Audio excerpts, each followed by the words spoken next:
Hello everyone, today we are going to learn basic Ansys Spaceclaim tutorial how to sweep cut. So you can create new design.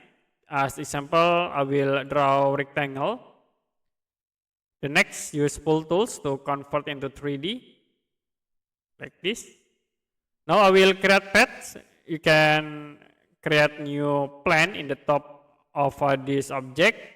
And sketch mode, I will select this plane. Okay, for example, you can draw arch from this point into here. Simple arch for path. And after it, you can hide for solid. And now we can create again new plane at this point. And create again sketch to profile.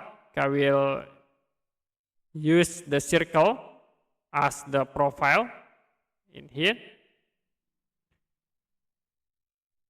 Click and sketch editing. Now we can unhide again for the solid object. Now to sweep cut, you can use the pull tools and select the circle. Don't forget to check for the cut option in general. And then use the sweep option, select the path. And you can click, okay, from this arrow, we can move into here to create the sweep cut. Okay, that's it for basic Ansys Spaceclaim tutorial, how to sweep cut. If you have any question about tutorial, you can comment below this video.